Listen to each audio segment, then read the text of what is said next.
Halo Healthiers, Eh, selamat pagi, siang, sore, dan malam buat teman-teman sejawat semua dimanapun kalian berada. Semoga selalu diberikan kesehatan. Kita coba masuk ke video tutorial berikutnya. Eh, Kali ini singkat saja, memahami fitur SKP platform, yaitu fitur pencarian data SKP dan fitur dashboard pengeluaran SKP. Pertama-tama kita harus sepakati dulu apa sih yang dimaksud dengan pengumpulan SKP dan fisiknya seperti apa. Sebenarnya ini adalah prinsip sederhana, tapi mungkin banyak teman-teman yang butuh informasi terkait hal ini. Nah, ini adalah salah satu gambaran yang kami coba buat sesederhana mungkin, mudah-mudahan bisa membantu. Prinsip dari SKP adalah SKP dikumpulkan dalam periode berpraktik 5 tahun untuk digunakan sebagai bukti untuk perpanjangan di periode 5 tahun berikutnya. Jadi kalau saya boleh menggambarkan, kita mulai dari tahun 2019, 2024, sekarang ini, dan 2029. Next 5 years. So, pada saat kita ingin berpraktik dari 2019 sampai 2024, kita dulu pasti sudah punya bukti SKP yang berupa sertifikat kompetensi atau STR lama yang masih ada masa berlakunya. Nah, bukti cukup SKP yang dalam bentuk STR atau Serkom inilah yang digunakan sebagai bukti untuk bisa mengurus izin pada periode 2019 sampai 2024. 5 tahun. Jadi kalau ngurusnya dari 2019 tentu periode SIP-nya sampai 2024. Kalau ngurus izinnya di 2020, tetap sampai 2024. Kalau ngurus izinnya di 2021, tetap ujungnya sampai 2024. Kalau ngurusnya di 2023 pun, tetap ngurusnya diperbolehkan izinnya sampai 2024. Ini karena bukti cukupan SKP-nya sudah jelas ada tanggalnya sampai periode kapan. Dalam hal ini kalau keluar di 2019, maka dia akan sampai di ujung 2024. Nah, teman-teman pasti tahu bahwa selama kita berpraktik gitu ya di masa ini, di sekarang periode 2024, kita harus tetap menjaga kompetensi kita dengan cara ikut seminar, melakukan pelayanan, dan lain-lain, pengabdian masyarakat gitu ya. Itu kita tetap ngumpulin SKP. Jadi di periode yang sama dengan periode praktik kita ngumpulin nih SKP selama 5 tahun sampai dengan 2024 sampai dengan 2019. Buat apa? Pada saat kita ingin perpanjangan SIP perizinan di tahun 2024 sampai dengan 2029, kita akan pakai SKP yang kita kumpulkan selama waktu 2019 sampai dengan 2024. Nah, 2024 ini kan unik. Ini adalah masa peralihan. Jadi, ada yang mungkin kemarin sudah terbit STR-nya yang masih ada masa berlakunya, sudah terbit Serkom-nya gitu ya, masih berlaku sampai 2027, 2028 gitu ya, maka sampai 2029.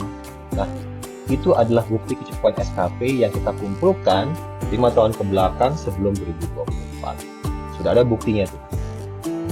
Dia kita kumpulkan dan dia masuk sebagai bukti yang digunakan untuk mengurus izin pada periode 2024 sampai dengan 2029. 5 tahun ke depan.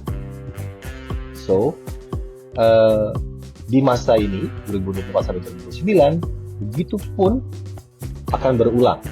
Jadi dengan bukti yang kita dapatkan di 2024, dari hasil pengumpulan SKP 5 tahun sebelumnya, dari 2019 sampai 2024, itu digunakan untuk kita bisa berpraktek dengan periode 2024 sampai dengan 2029. Di masa ini juga kita diwajibkan untuk menjaga kompetensi kita dengan mengumpulkan SKP yang melalui kegiatan pembelajaran, pelayanan, dan pengabdian masyarakat untuk nanti kemudian hari di tahun 2029 akan kita gunakan sebagai bukti kecukupan SKP yang digunakan untuk perizinan di 5 tahun selanjutnya setelah tahun 2029. Oke, so sampai sini mudah-mudahan teman-teman bisa memahami dulu. Oke, saya lanjut. Pengelolaan SKP kita dilalui melalui fitur SKP platform. Fitur-fitur yang ada pada SKP platform. Ada fitur pencarian data dan ada fitur pengolahan data-data SKP sendiri. Nah, saya ingin menjelaskan sedikit terkait hal ini, yaitu terkait dengan tampilan pada pencarian data SKP. Nah, di sini ternyata banyak teman-teman yang belum paham, tapi mohon maaf dan semoga ini bisa memperjelas. Ya, di sini bisa dilihat bahwa pada saat teman-teman masukkan profesinya apa, NIK-nya sesuai gitu ya, di search, dia akan keluar nama, profesi, dan periode SIP dan status kehidupan SKP-nya seperti apa. Jadi, ini fitur yang sederhana, tetapi ternyata banyak teman-teman yang belum mengerti. Jadi, di sini tertulis adalah periode SIP. Jadi, untuk periode SIP, contohnya ini dari 2023 sampai dengan 2028, yang bersangkutan status kecukupan SKP-nya sudah tercukupi.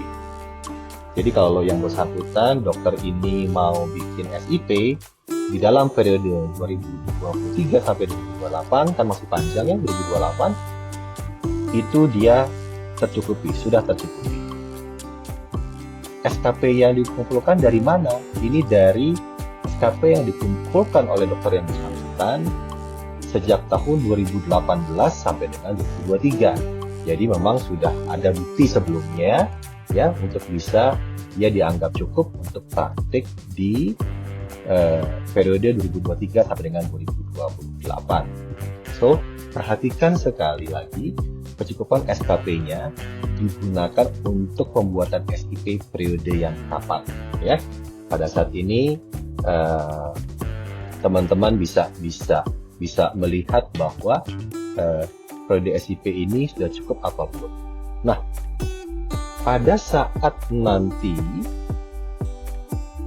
dia sudah mendekati 6 bulan, sudah mau habis periode SIP-nya yang 6 April 2028, berarti kira-kira di bulan November 2027, itu status kecukupan SKP-nya akan membaca SKP yang dikumpulkan pada periode 2023 sampai dengan 2028 untuk bisa berpraktek sampai dengan April, untuk bisa berpraktek dari 2028 sampai dengan 2038, 29, 30, 31, 32. Oke, nah ini yang banyak teman-teman mungkin agak sulit membacanya atau keliru atau salah memahaminya, gitu ya. Jadi bahkan ada yang sampaikan ke kita juga bahwa dok, mohon maaf, saya SKP-nya belum cukup loh, tapi kok sudah tercukupi, gitu ya.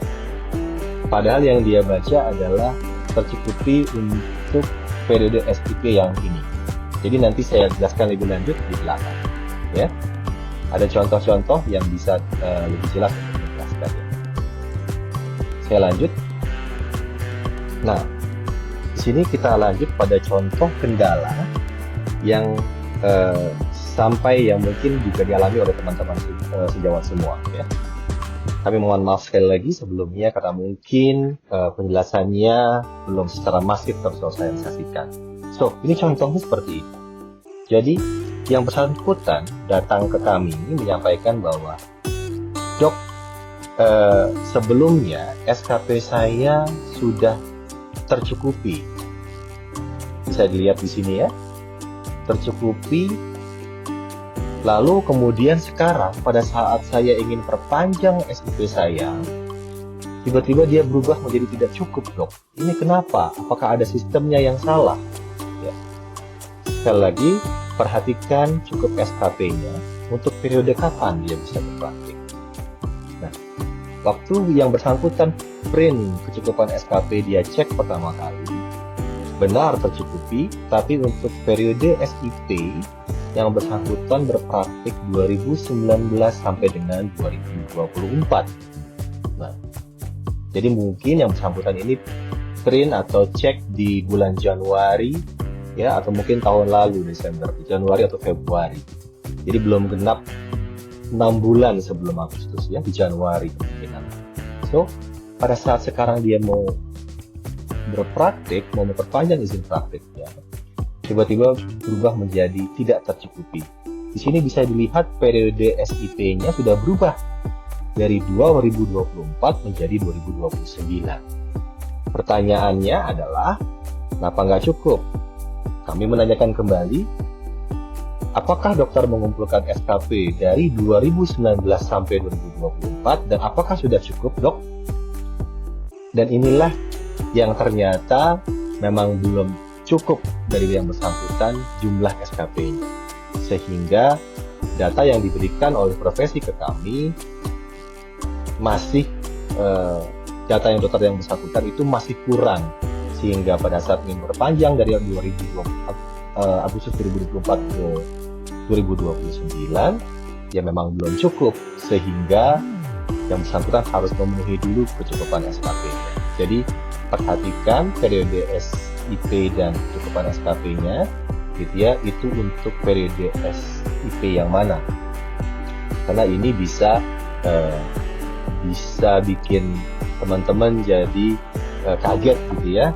Tapi tentunya kenapa dibuat seperti ini, karena kami yakin ada teman-teman yang membutuhkan bukti kecukupan SKP untuk bisa berpraktik mungkin sisa setahun gitu ya, masih praktek, jadi dia masih bisa print bukti kecukupan SKP. Nah, tapi kalau sudah 6 bulan otomatis sudah mau perpanjang dong. Nah, dia akan segera berubah sistem kita menjadi periode yang berikutnya 5 tahun ke depan, sehingga nanti teman-teman bisa masih punya cukup waktu untuk mengumpulkan SKP agar SKP-nya terpenuhi. Oke, saya lanjut. Oke, saya akan masuk ke SKP platform sedikit saja untuk menjelaskan, karena ini terkait dengan fitur pencarian data tadi. Oke, saya masuk sedikit di sini. Ini sudah dicontohkan dari di atas, tapi ini contoh yang berbeda, hanya untuk mempermudah ilustrasi bahwa kalau dilihat di sini, dokter yang bersangkutan itu sudah memiliki status kecukupan SKP alias tercukupi ya untuk periode dari 2021 sampai dengan 2026. Jadi teman-teman sejawat semua, tenaga medis, tenaga kesehatan bisa lihat bahwa di sini dia sudah tercukupi. Tetapi ternyata yang bersangkutan protes sama kita bahwa, dok, saya itu belum tercukupi loh SKP saya masih jauh dari cukup. Oke, ini kenapa terjadi? Karena beliau masuk ke dalam, dia tahu SKP yang dia kumpulkan sekarang itu belum cukup sebenarnya. Tetapi sekali lagi, perhatikan, prinsip yang pertama kali disampaikan tadi bahwa SKP yang dikumpulkan saat ini adalah SKP untuk bukti kecukupan di periode 5 tahun yang berikutnya, yaitu untuk periode 2026 sampai 2031 ya. So, yang sekarang bingung karena pada saat masuk ke dalam dashboard SKP platformnya, dia lihat saya masih 33 nih, masih 33, ini adalah contoh yang saja, masih 33 nih. Tapi kenapa di pencarian tercukupi? Sekali lagi, di dalam dashboard ini jelas tertulis bahwa milestone capaian SKP 5 tahunan di profil satu sehat STMK untuk perizinan 5 tahun berikutnya. So, bukan yang sekarang sedang berlangsung. Jadi contoh, SKP-nya dikumpulkan dalam rentang 2021 sampai dengan 2026. Kalau contohnya di sini 18 Desember 2021 sampai dengan 17 Desember 2026. Untuk digunakan nanti pada perpanjangan atau perizinan pada periode Desember 2026 sampai dengan Desember 31. So, sekali lagi mohon diperhatikan bahwa ini adalah tampilan cukupan SKP yang berbeda. Kalau yang di pencarian data itu digunakan untuk pengurusan izin teman-teman sejawat semua dalam pengurusan izin di masa yang teman-teman berlaku gitu ya. Kalau yang sampai 2026 pasti pengen masih bikin izin di masa itu. Kalau yang untuk perpanjangan maka 6 bulan sebelum habis maka akan terlihat status kecukupan SKP-nya. So, jadi di sini kita lanjut lagi di sini bahwa jelas bahwa ya dia tercukupi, tapi bukan tercukupi untuk 2026 ke 2031. Tetapi di sini cukup untuk periode SIP 2021 sampai dengan 2026. Ya, jadi semoga ini bisa dipahami. Kami akan terus melakukan sosialisasi, baik memberikan video tutorial maupun sosialisasi secara Zoom dan YouTube. Mohon kerjasama dari teman-teman sejawat semua. Kami akan berusaha semaksimal mungkin untuk membantu teman-teman semua agar dapat bisa melaksanakan aktivitas kerjanya, keprofesiannya dengan baik. Terima kasih. Semoga cukup. Sampai ketemu lagi di tutorial berikutnya. Salam sehat.